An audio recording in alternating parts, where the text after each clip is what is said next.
Rage is one of the crucial factors in winning battles in Sea of Conquest. In this battle, the opponent has 1 million power over us. However, we have a better rage setup and managed to cast skills earlier. We also reduced their rage, delaying their skill timing. Welcome on board the Meta Instincts channel. In this video, we will discuss about rage. How does it help in battle? What are our top 6 favorite rage providers? And share the exciting deal from GemZ. Heroes need rage to cast a skill. Rage is replenished at the default rate if no rage buff or debuff is applied. When a hero's rage reaches 800, they will cast a skill. A rage buff will allow your heroes to reach 800 rages quicker and cast their skill earlier than the opponent. When combined with good offensive attributes, this can help take down enemy ships quickly. A rage debuff reduces the opponent's rage, making it take longer for them to reach 800 rages. We will introduce a few rage providers. The last one is truly a game changer. Cordelia. Cordelia is a well-known healer, but she also can increase rage.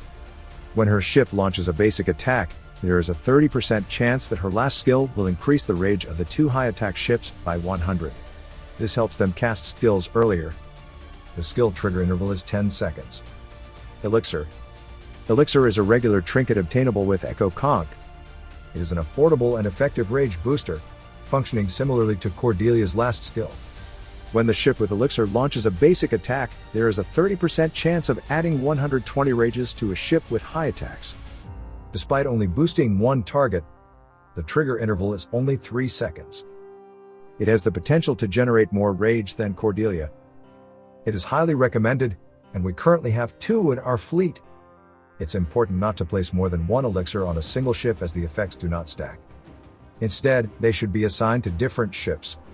Also, because Elixir and Cordelia's last skill depends on the basic attack for boosting rage, ships with the heavy artillery skill that extends attack intervals are not ideal. This is because Elixir and Cordelia may take longer to trigger their effects. Therefore, placing them on ships without heavy artillery skill is preferred. If you're spending money on Sea of Conquest, GemZ has the best deal in the market. As Bundle Up's sister company, GemZ helps thousands of players save digital taxes and offers up to 15% discount on bundles. For example, UK players would pay over $127 for a 10,000 Gleamstones bundle. However, with GemZ it's just $87.99, saving over 30% from digital tax and discount, and you save even more as you spend. Plus, first-time users will get a $10 credit for any bundle. Take advantage of flash deals and giveaways on their Discord server. Click the link in the description and start saving today with GemZ. Wanda. Wanda is an S3 hero known as the Rage Booster. Unlike Cordelia and Elixir, Wanda's Rage Booster only occurs after casting a skill. This means she can only help after the first round of skills. Her first skill will apply Panther's Guard to 5 ships. For every 15 times of basic damage dealt by these 5 ships, her third skill will restore 80 rages to these ships. Additionally, when these ships launch a basic attack, her last skill will have a 30% probability of restoring 20 rages to her ship.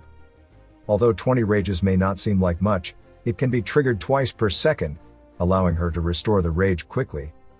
We position Wanda on the flagship rather than the battleship for several reasons. Firstly, battleships die faster than the flagship, and if we lose her early in the battle, we won't benefit from her rage boost. Moreover, she can boost the rage on the flagship, allowing Ahab to create shields more often. Unfortunately, we still need to ascend her to rank 6 to enjoy the benefits of her last skill. Bones. Bones is a beloved hero in Sea of Conquest, and his final skill is vital for enhancing the cutthroat ship.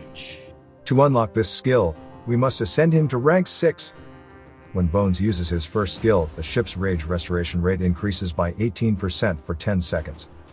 This effect can be stacked twice, resulting in a maximum rage restoration rate of 36%. As a result, heroes aboard the cutthroat ship will be able to use their skills more frequently than those on other ships. Demise Proclamation.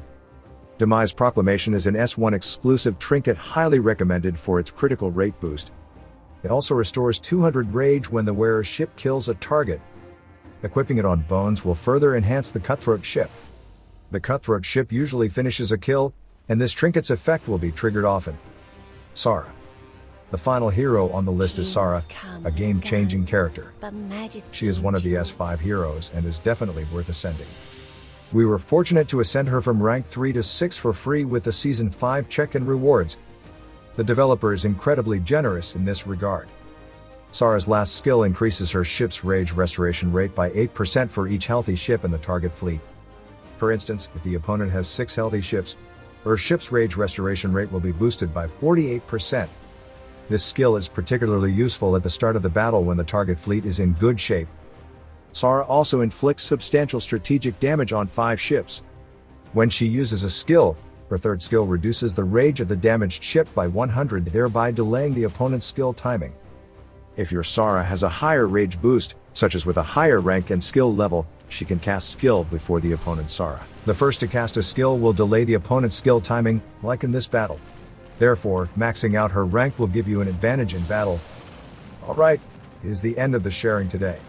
Please let us know if there's anything else you'd like to learn about this setup, or if we missed anything in the comments. I'm Alan from Meta Instincts.